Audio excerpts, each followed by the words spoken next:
ये हैं दोस्तों, आज पढ़ेंगे दोस्तों क्लास 10 के फिजिक्स में चैप्टर 1 पढ़ेंगे प्रकाश के परिवर्तन में जितने भी वीडियो ऑब्जेक्टिव क्वेश्चन है सबको देखेंगे दोस्तों। पहला सवाल देखते हैं, गोलीय दर्पण की फोकस दूरी उसकी वक्रता त्रिज्या क्या होती है? 1 = r/2 होता है, तो आधा हो जाएगा, आधी होती है, ये मारेंगे ये। दूसरा देखते हैं दोस्तों, दूसरा आंसर, दूसरा किसी वस्तु का वर्धित काल्पनिक प्रतिबिंब बनता है किस दर्पण में? आवर्धित तो काल्पनिक प्रतिबिंब बनता है, आवर्धित तो मतलब बड़ा होगा, वस्तु इतना बड़ा रहेगा तो प्रतिबिंब बड़ा बनेगा। इस आवर्धित का मतलब बड़ा होता है, काल्पनिक को सीधा के होता है।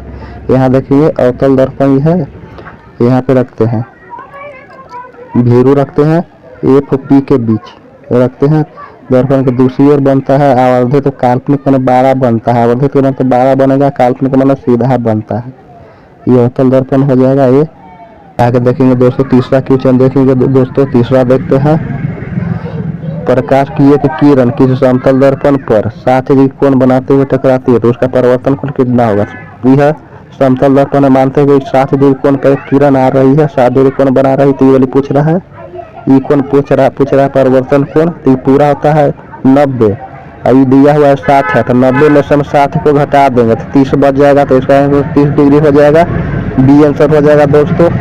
आगे देखते हैं चौथा क्वेश्चन, यदि किसी वस्तु को एक दर्पण के सामने निकट रखने पर प्रतिबिंब सीधा बने, निकट रखे तो प्रतिबिंब सीधा बनता है, किंतु दूर रखने पर उल्टा प्रतिबिंब बने, तो यह दर्पण है, मान लेते हैं अवतल दर्पण है, अवतल दर्पण का अनंत है, सी है और एफ है, अनंत पर रखते हैं, अनंत सी के बीच रखते हैं, सी पर रखते हैं, सी एफ के बीच रखते हैं और एफ पर रखते हैं, तो जो है दूर है और इसका जो प्रतिबिंब जो बनता है वास्तविक और उल्टा बनता है, लेकिन यहाँ सी एफ पी के बीच रखते हैं तो इसका प्रतिबिंब जो दर्पण के दूसरी ओर बनता है सीधा बनता है, काल्पनिक बनता है, यही पूछ रहा है दोस्तों। तो ये हो जाएगा अवतल दर्पण हो जाएगा, इसका आंसर अवतल दर्पण हो जाएगा, बी हो जाएगा आंसर।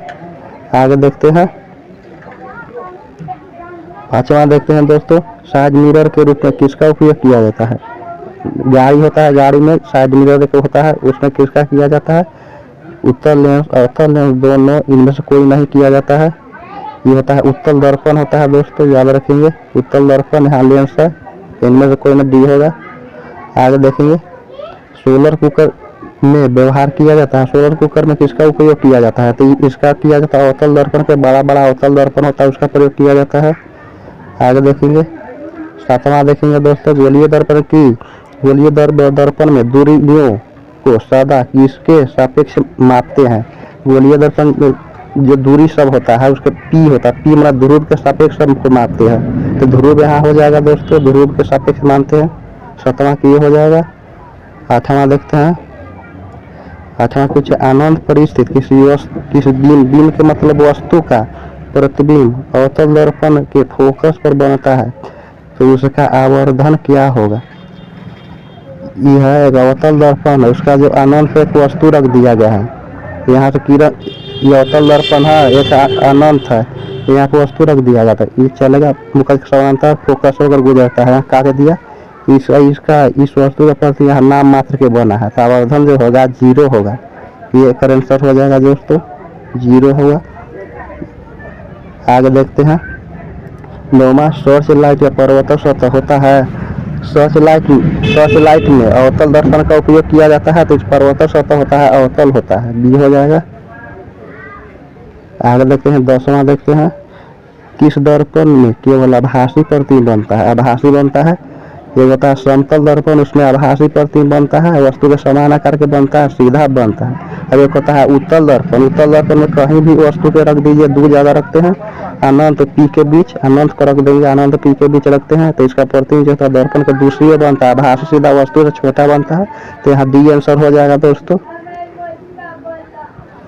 आगे देखेंगे दोस्तों 11वां देखेंगे क्वेश्चन 11, समतल दर्पण में प्रतिबिंब की प्रकृति होती है, क्या होती है? समतल दर्पण जो होता है उसे प्रतिबिंब बनता है, आभासी और सीधा बनता है, वस्तु के समान आकार के बनता है। यहाँ देखेंगे क्या होगा, आभासी सीधा, आभासी सीधा, आभासी सीधा और बराबर बनता है, डी एक आंसर होगा। 12वां क्वेश्चन देखिएगा दोस्तों, प्रकाश के परावर्तन कितने नियम होते हैं? 2 नियम होता है दोस्तों, प्रकाश के परावर्तन के दो नियम होता है। बी होगा आंसर। ई है आपतित किरण, परावर्तित किरण तथा आपतन बिंदु पर डाला गया लंब तीनों एक ही तल में होता है। पहला होता है ई आपतन कोण आई परावर्तन कोण आर के बराबर होता है। दो नियम हो गया। आगे देखेंगे 13वां देखेंगे गोलीय दर्पण में फोकसांतर एवं वक्रता त्रिज्या के बीच संबंध है। एक बराबर कह रहा है दोस्तों r/2 होता है। तो ये वाली देखिए एक बराबर r/2 ही है, एक बराबर r/2 सी आंसर होगा। ये वाली यहाँ एफ नहीं है दोस्तों, यहाँ पर r दिया हुआ है, सी का आंसर हो जाएगा। आगे देखिए 14 परिवर्तन के नियम से निर्धारित होता है। क्या होता है आपतन कोण जो होता है परिवर्तन कोण के बराबर होता है, अर्थात कोण आई जो होता है कोण आर के बराबर होता है। आपतन कोण है परिवर्तन कोण के बराबर होता है, ये आंसर हो जाएगा। आगे देखेंगे दोस्तों 15वां देखेंगे हवा में प्रकाश की चाल होती है। हवा में 3 × 10 के पावर 8 मीटर प्रति सेकंड होता है चाल। और कह देगा हवा यानी रवा एक ही होता है। कह देगा जल में होता है 2.25 × 10 के पावर 8 मीटर प्रति सेकंड होता है। तो कह देगा कांच 2 × 10 के पावर 8 मीटर प्रति सेकंड होता है। याद रखेंगे दोस्तों। आगे देखेंगे इसका आंसर हो जाएगा ए हो जाएगा। आगे देखेंगे 16वां क्वेश्चन देखेंगे गोलीय दर्पण के परावर्तक पृष्ठ की वृत्ताकार सीमा रेखा का व्यास कहलाता है। मान लेते हैं कि गोलीय दर्पण है दोस्तों, इसका दो भाग में काट देते हैं। तो दो भाग में काटते हैं तो इस तरह से प्राप्त होता है, एगो एन प्राप्त होता है, एगो इस तरह प्राप्त होता है। उत्तल ही हो गया, ये अवतल हो गया। इसी वाला भगवा करा ये वाली क्या कहेंगे, ये वाली भगवा को, ये भगवा को क्या कहते हैं दर्पण का द्वारा कहते हैं। तो ये द्वारक हो जाएगा दोस्तों आंसर इसका। गोलीय दर्पण के द्वारक बी हो जाएगा। आगे देखेंगे दोस्तों 17वां देखिए दंत चिकित्सक किस दर्पण का उपयोग मरीजों का बड़ा प्रतिबिंब देखने के लिए किया जाता है। मरीज दांत होते हैं बड़ा प्रतिबिंब बनाता है, कौन बनाता है अवतल दर्पण बनाता है, अवतल हो जाएगा। एक आपको दिएगा नाक कान गला के जांच करने में किसका होता है, उसका प्रतिबिंब बड़ा बना के प्रयोग किया जाता है, अवतल दर्पण में किया जाता है। आगे देखेंगे 18वां देखेंगे यदि किसी बिंब यानी वस्तु का प्रतिबिंब का आवर्धन ऋणात्मक होता है तो उस प्रतिबिंब की प्रकृति क्या होगा। मान लेते हैं कोई दर्पण है, उसका आवर्धन जो है ऋणात्मक हो गया, ऋणात्मक आवर्धन होगा। ऋणात्मक है तो इधर ऋणात्मक होता है, इधर पॉजिटिव होता है, धनात्मक होता है तो प्रतिबिंब इधर बनेगा। इधर के बनेगा तो मतलब वास्तविक और उल्टा होगा। एक कहने का मतलब ये होगा वास्तविक और उल्टा होगा। देखिए ये होगा आंसर वास्तविक उल्टा। आगे देखिए 19वां देखिए निम्नलिखित में से कौन उत्तल दर्पण की फोकस दूरी है जिसकी वक्रता त्रिज्या 32 सेंटीमीटर है। उत्तल दर्पण की फोकस दूरी है तो माने प्लस में होता है, उत्तल दर्पण प्लस में होता है 32 दे दिया है। वक्रता त्रिज्या माने आर के मान 32 दिया हुआ है तो एक मान होता है एफ बराबर जो होता है r/2 होता है।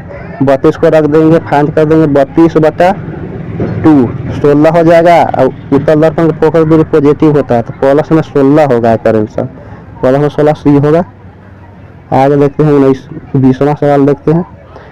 नई कार्टेशियन चिन्ह परिपाटी के अनुसार दर्पण के सामने रखे गए बिंब मैंने वस्तु की दूरी होती है, वस्तु है यहाँ पे वस्तु रख दिए हैं, वस्तु की दूरी है तो ऋणात्मक होता है। वस्तु की दूरी है इधर में जितना भी बनता है सब ऋणात्मक होता है और इधर जितना बनता है सब धनात्मक होता है, इसलिए ऋणात्मक का बी होगा आंसर इसका। आगे देखते हैं 21वां देखते हैं निम्नलिखित में से किस दर्पण की फोकस दूरी धनात्मक होती है। किस दर्पण की, उत्तल दर्पण एक होता है, उत्तल दर्पण के जो होता है फोकस दूरी ये होता है धनात्मक होता है, अवतल दर्पण का फोकस दूरी ऋणात्मक होता है। याद रखेंगे। आगे देखेंगे दोस्तों 22वां कौन सा दर्पण आम तौर पर वाहनों में पीछे देखने के दर्पण के रूप में किया जाता है, उपयोग किया जाता है। वाहन है यहाँ पे दर्पण लगा रहता है, इसका कि पीछे की ओर देखते हैं तो उत्तल दर्पण होता है, इसका उत्तल होगा, इसका आंसर उत्तल दर्पण बी हो जाएगा। आगे देख लेंगे 23वां देखेंगे दोस्तों दर्पण के सामने किसी भी दूरी पर स्थित वस्तु का प्रतिबिंब सीधा प्रतीत होता है तो वह दर्पण है। किसी भी स्थिति में कोई भी हो सीधा प्रतिबिंब बने। एक होता है समतल दर्पण में कहीं भी रखिएगा वस्तु सीधा प्रतिबिंब बनेगा, समान आकार के बनेगा, आभासी सीधा बनेगा। एक होता है उत्तल दर्पण में दो स्थिति होता है, दो जगह कहीं भी रखिए उसका प्रतिबिंब दर्पण के दूसरी ओर बनेगा, आभासी सीधा वस्तु छोटा बनेगा। इसमें होगा या तो समतल होगा या तो उत्तल होगा, बी आंसर हो जाएगा दोस्तों। आगे देखेंगे दोस्तों 24वां देखेंगे दोस्तों। 24वां क्या कहता है, किसी कार का अग्रद्वीप में प्रयुक्त दर्पण निम्नलिखित में से कौन सा है, किसका प्रयोग किया जाता है अग्रद्वीप के रूप में। तो आगे लगा हुआ रहता है अवतल दर्पण रहता है, इसका आंसर होगा अवतल दर्पण, ये हो जाएगा इसका आंसर दोस्तों। आगे देखते हैं 25वां देखते हैं, प्रकाश की किरण गमन करती है, प्रकाश की किरण सीधी रेखा में गमन करती है, याद रखिए सीधी रेखा में, ये हो जाएगा इसका आंसर। 26वां देखते हैं, दाढ़ी बनाने में कौन सा दर्पण प्रयोग होता है। सैलून में जाते हैं तो उस दर्पण लगा रहता है, कौन दर्पण होता है, वो अवतल दर्पण होता है।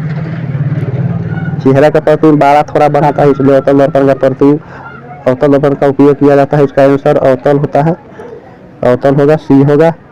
और सैलून में जाते होंगे तो अवतल दर्पण की इस तरह से दोनों तरफ सेट कर दिया जाता है इस एंगल पर, उसका जो प्रतिबिंब होता है अनंत ढेर मानी बनता है, प्रतिबिंब अनंत तक बनता है।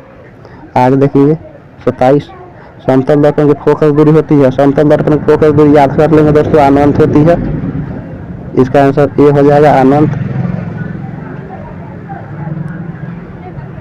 28वां देखेंगे दोस्तों, अवतल दर्पण के सामने वस्तु को कहाँ रखा जाए ताकि प्रतिबिंब उल्टा वास्तविक समान आकार के बने। अवतल दर्पण में कहाँ रखा जाए, ये अवतल दर्पण है दोस्तों, ये अनंत है, अब यह सी है, अब यह एफ है। यहाँ पे रखेंगे तो छोटा बनता है प्रतिबिंब बहुत, यहाँ रखेंगे तो छोटा बहुत छोटा यहाँ बनता है, यहाँ छोटा बनता है, यहाँ पर रखेंगे तो वस्तु के समान आकार के बनता है, जितना ई वस्तु रहेगा उतना ही बनेगा, वास्तविक उल्टा बनता है, दर्पण के सामने बनता है, तो यहाँ हो जाएगा वक्रता केंद्र पर हो जाएगा सी। आगे देखेंगे 29वां देखिए, उत्तल दर्पण से बना काल्पनिक प्रतिबिंब होता है, काल्पनिक मतलब सीधा होगा और हरासित होगा। हरासित का मतलब क्या हुआ, उत्तल दर्पण कहीं भी रख लेंगे तो उसका प्रतिबिंब जो होता है दर्पण के दूसरी ओर छोटा बनता है, वस्तु से छोटा का मतलब हरासित हो गया और सीधा हो गया, सीधा और हरासित होगा, ये और सी आंसर हो जाएगा। आगे देखते हैं 30वां देखते हैं दोस्तों, ये गोलीय दर्पण की फोकस दूरी प्लस 20 सेंटीमीटर, तो गोलीय दर्पण कैसा होगा, प्लस दिया हुआ है। उत्तल दर्पण का जो फोकस दूरी होता है प्लस में होता है, कैसे मान लेते उत्तल दर्पण है, यहाँ अनंत है, यहाँ पी है और यहाँ एफ होता है, यहाँ सी होता है। फोकस दूरी दर्पण के दूसरी ओर है, एन होता है प्लस, एन होता है माइनस, इसलिए प्लस है तो उत्तल दर्पण हो जाएगा, उत्तल दर्पण हम मारेंगे, उत्तल दर्पण ये हो जाएगा इसका आंसर। आगे देखेंगे 31वां देखेंगे दोस्तों, अवतल दर्पण की फोकस दूरी होती है, अवतल दर्पण के फोकस इधर होता है, सब कुछ इधर होता है, और इधर जो होता है सब ऋणात्मक होता है, माइनस में होता है, इधर प्लस में होता है, इसलिए फोकस दूरी इधर है, इसलिए ऋणात्मक होगा, ऋणात्मक मारेंगे।